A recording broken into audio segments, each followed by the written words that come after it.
정말 힘들게 다이어트 성공했는데 어느새 또 원래대로 돌아와 버리는 이 요요 현상.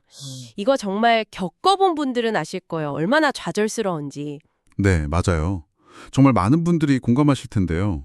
왜 자꾸 이럴까? 어떻게 하면 이 굴레를 좀 끊어낼 수 있을까? 진짜 고민 많으셨죠. 네네. 그래서 오늘 당신만을 위해 준비했습니다. 이 심층 분석에서 그 답을 한번 찾아보려고 해요.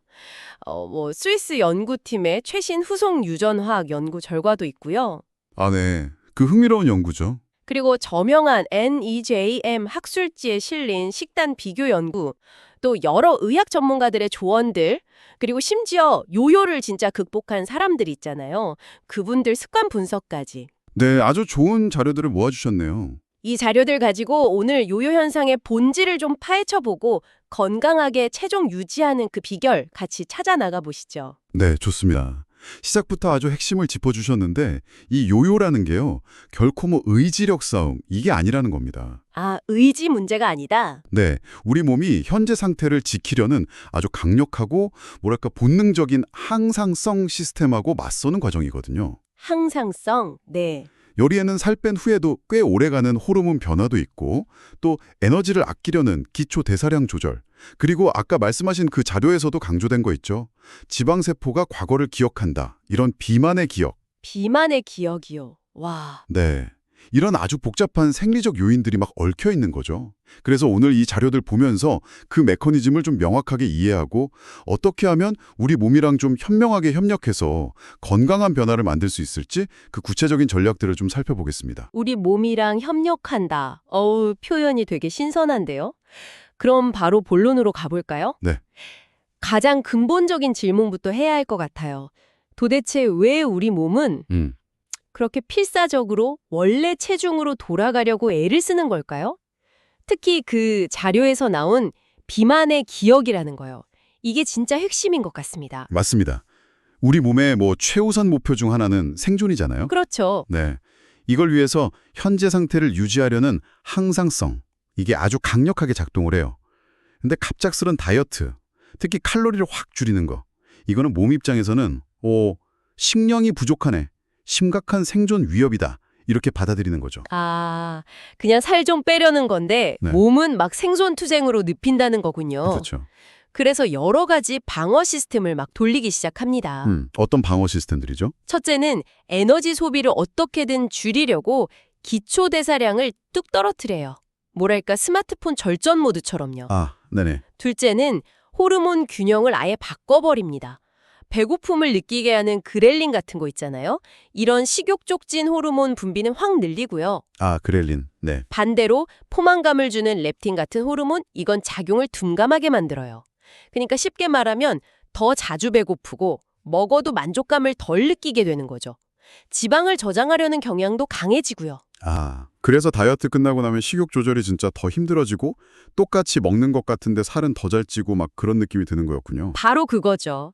근데 이런 호르몬 변화가 생각보다 되게 오래 간다고요? 그렇습니다. 이게 또 중요한 포인트인데요. 그 브런치 자료에 나온 호주 조세 프리에토 박사팀 연구를 보면요. 체중 감량하고 나서 무려 1년 이상 이 호르몬 변화가 지속될 수 있다고 해요. 1년이요? 와. 네. 몸이 계속해서 야, 원래 체중으로 돌아가 이런 신호를 보내는 셈이죠. 이게 뭐 잠깐 이러다 마는 게 아니라는 겁니다. 1년 이상이라니? 야, 정말 끈질기네요, 우리 몸. 이런 호르몬 변화에 더해서 아까 그 비만의 기억이라는 거요? 세포 수준의 변화. 이게 또 다른 핵심 열쇠 같아요. 이건 대체 어떤 원리인가요? 그 사이언스 타임즈에서 소개된 스위스 연구가 이걸 다룬 거죠? 네, 바로 그겁니다. 후성 유전학 쪽 비만의 기억. 이걸 뭐 쉽게 비유하자면요.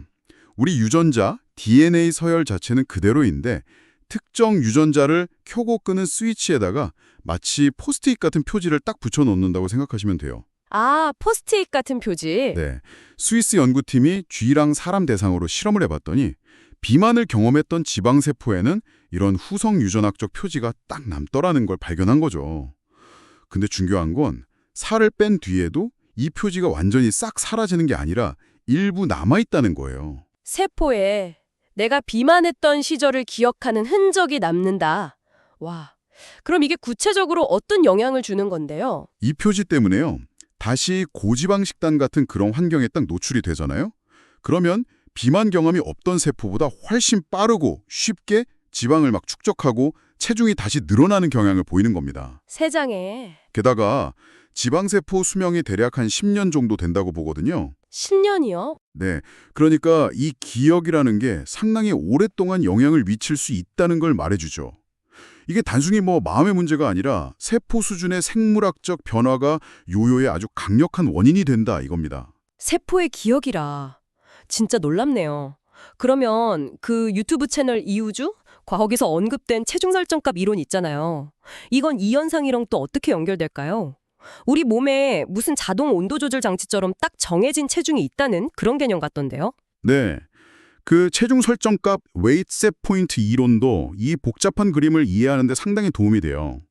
우리 뇌, 특히 시상하부라는 곳이 각자한테 이 정도 체중이 적절해 라고 판단하는 특정 체중 범위가 있다는 가설인데요. 네네, 시상하부. 네, 급격한 다이어트로 이 설정값 아래로 체중이 훅 내려가잖아요.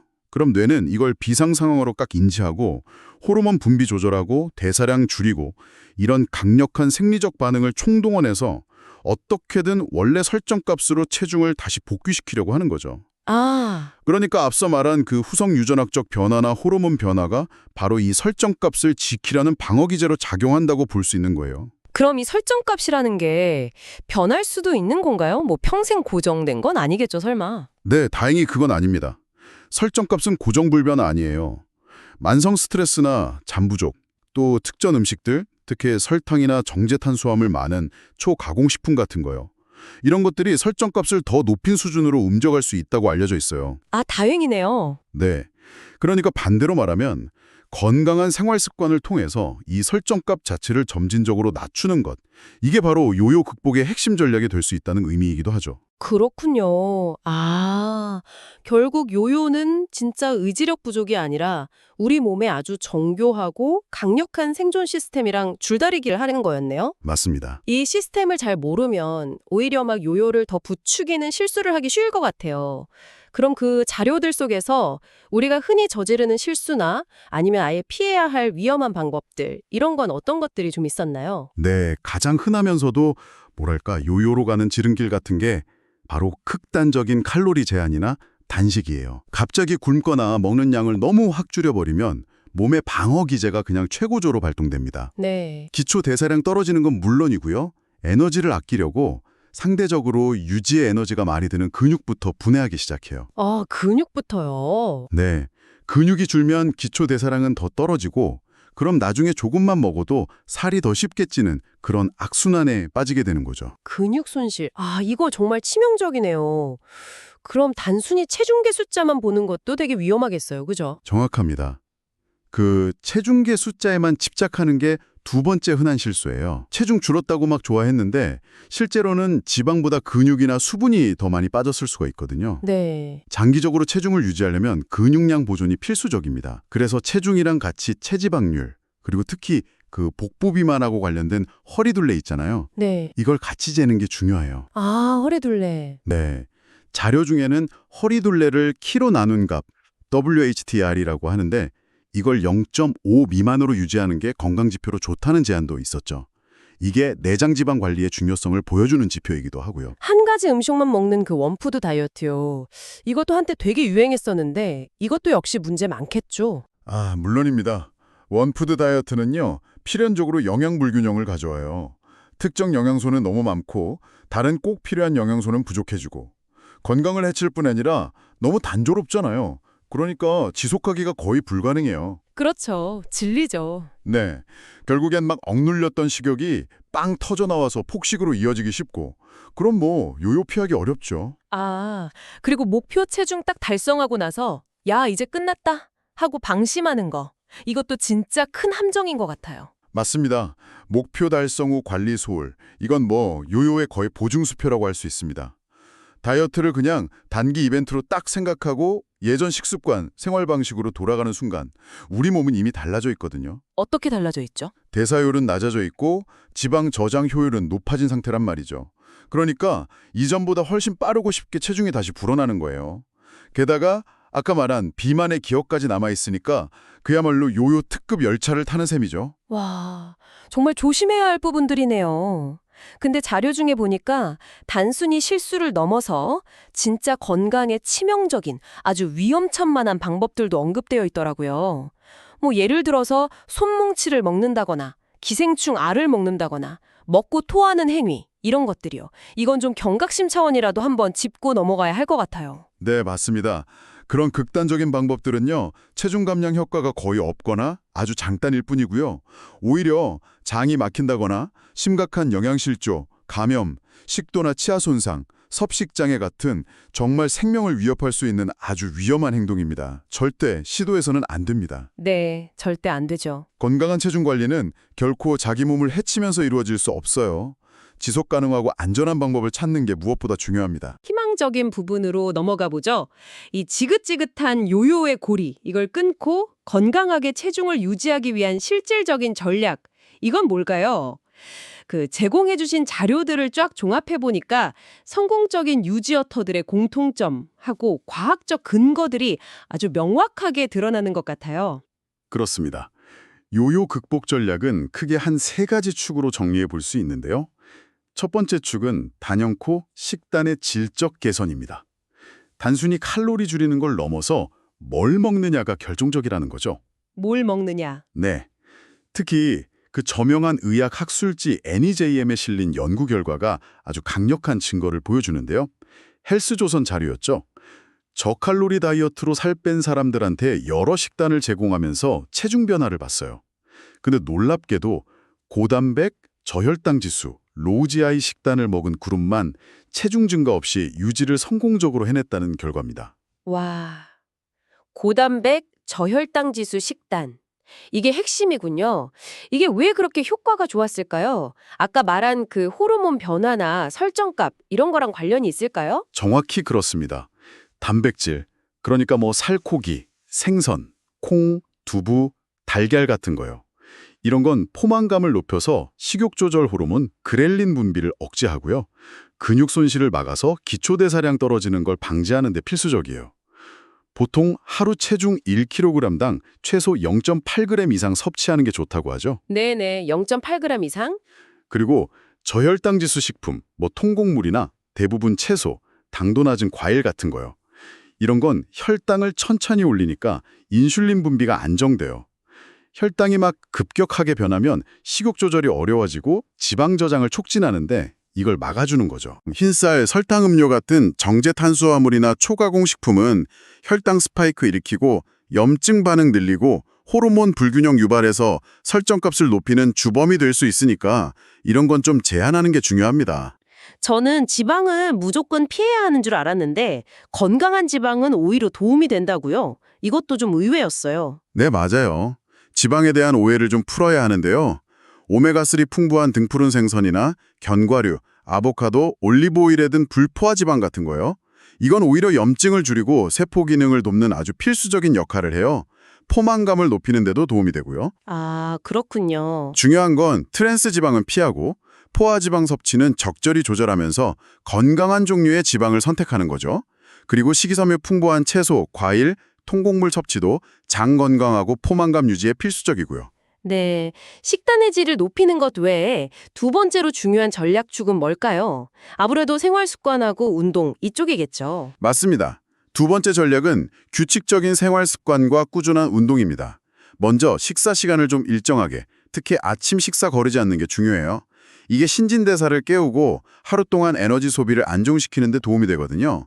굶는 건 오히려 역효과 날 수 있다는 거 기억해야 하고요. 네, 운동은 살 뺄 게뿐만 아니라 유지 단계에서 특히 더 중요하다고 막 강조되었던 것 같아요. 네, 바로 그 점입니다. 그 헬스조선 자료에서 전문가들이 체중 유지를 위해서 주 300분 이상, 그러니까 5시간 이상 중강도 운동을 권장하는 이유가 있어요. 5시간이요? 꽤 많네요. 네, 유산소 운동, 빠르게 걷기나 조깅, 자전거 타기 같은 걸로 칼로리 소모하고 심폐기능 올리는 것도 좋은데 여기에 더해서 근력 운동을 꼭 병행하는 게 정말 중요합니다. 근력 운동? 네, 아까 근육 줄면 기초대사량 떨어진다고 했잖아요. 근력 운동으로 근육량을 늘리면 쉬고 있을 때도 더 많은 칼로리를 소모하는, 그러니까 살이 덜 찌는 체질로 만들 수 있어요. 이게 기초대사량 저하라는 요요의 핵심 기전에 직접적으로 맞서는 전략인 거죠. 꼭 뭐 헬스장 가거나 엄청 격렬하게 해야만 운동 효과가 있는 건 아니겠죠. 아, 물론입니다. 일상생활 속에서 활동량 자체를 늘리는 것도 매우 효과적이에요. 엘리베이터 대신 계단 이용하고, 가까운 거리는 좀 걷고, 대중교통 탈 때 한 정거장 먼저 내려서 걷고, 이런 게 쌓이면 상당한 차이를 만들어요. 네. 특히 그 유튜브 굿라이프, 이진복 원장님이 강조했듯이 식후에 가볍게 걷는 거, 이게 혈당 스파이크를 완화하는데 아주 효과적이라고 합니다. 아, 식후 걷기. 네. 그리고 수면하고 스트레스 관리의 중요성? 이것도 여러 자료에서 공통적으로 나왔어요. 이게 단순히 뭐 컨디션 문제가 아니라 체중 조절이랑 직접 관련이 있다는 거죠. 그렇습니다. 충분하고 질 좋은 수면, 보통 한 7, 8시간 권장하죠. 이게 성장 호르몬, 코르티솔, 렙틴, 그렐린, 이런 체중 조절과 식욕에 관련된 핵심 호르몬들의 균형을 맞추는데 아주 필수적이에요. 네. 잠이 부족하면 식욕 억제 호르몬 렙틴은 줄고 식욕 촉진 호르몬 그렐린은 늘어나고요.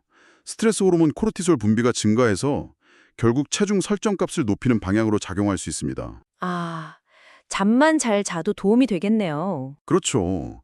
그리고 만성 스트레스 역시 코르티솔 분비를 통해서 복부 지방 축적을 유도하고 설정값을 높이는 주범이에요. 그래서 음식 말고 뭐 운동이나 명상, 취미 활동 같은 건강한 스트레스 해소법을 찾는 게 중요합니다.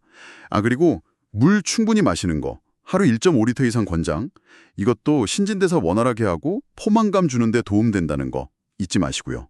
네. 식단의 질, 규칙적인 생활과 운동. 아, 정말 기본적이면서도 강력한 전략들이네요. 그럼 마지막 세 번째 전략축은 뭔가요? 앞에 두 가지를 계속하게 만드는 힘, 뭐 이런 거랑 관련이 있을 것 같은데요. 정확합니다. 세 번째 전략은 바로 지속 가능한 관리와 건강한 마인드셋입니다. 그 코비디.com에서 소개한 연구를 보면요.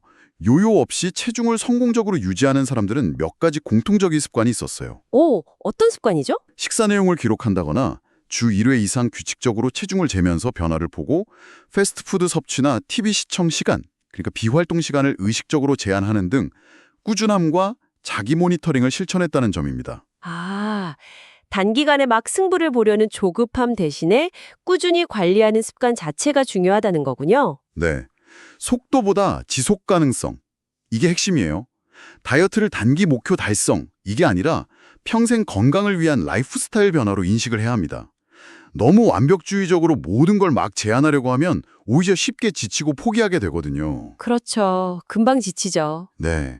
가끔은 계획에서 좀 벗어나더라도 아, 망했어. 이렇게 자책하기보다는 괜찮아. 다시 하면 돼. 하고 건강한 루틴으로 돌아오는 유연성을 갖는 게 장기적인 성공에 훨씬 더 도움이 됩니다. 이게 또 폭식을 예방하는 효과도 있고요. 마음가짐, 그러니까 마인드셋의 전환도 필요해 보이네요. 체중 감량 그 자체에만 너무 몰두하기보다는 좀 더 근본적인 목표를 세워야 할 것 같아요. 맞습니다. 건강 중심 사고로의 전환이 중요해요. 단순히 체중계 숫자를 줄이는 게 최종 목표가 아니라 내 몸을 더 건강하게 만드는 과정, 여기에 집중하는 거죠. 그 유키브 굿라이프의 박민수 원장님이 비만을 만성염증 상태랑 연결지어서 설명하신 것처럼요. 아, 만성염증? 네. 네. 건강한 식단, 규칙적인 운동, 충분한 휴식과 스트레스 관리는 단순히 살 빼는 걸 넘어서 우리 몸의 염증 수치를 낮추고 전반적인 건강 상태를 개선해요. 건강한 체중은 이런 노력의 자연스러운 결과로 따라오는 경우가 많습니다. 결국 이 모든 전략들이 향하는 궁극적인 목표는 아까 얘기했던 그 체중 설정 값을 건강한 수준으로 다시 맞추는 것. 이렇게 볼 수 있겠네요? 바로 그겁니다.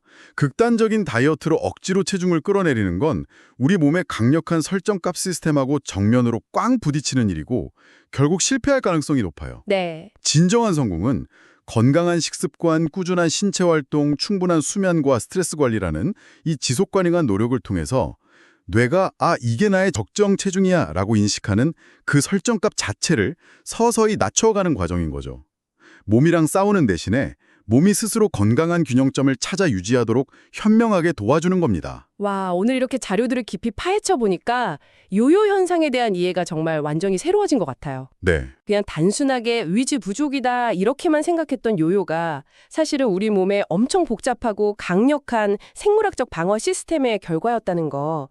그리고 이 시스템을 이기는 길은 막 독한 의지가 아니라 우리 몸의 원리를 이해하고 거기에 맞춰서 지속 가능한 건강 습관을 만드는 데 있다는 것. 그렇죠.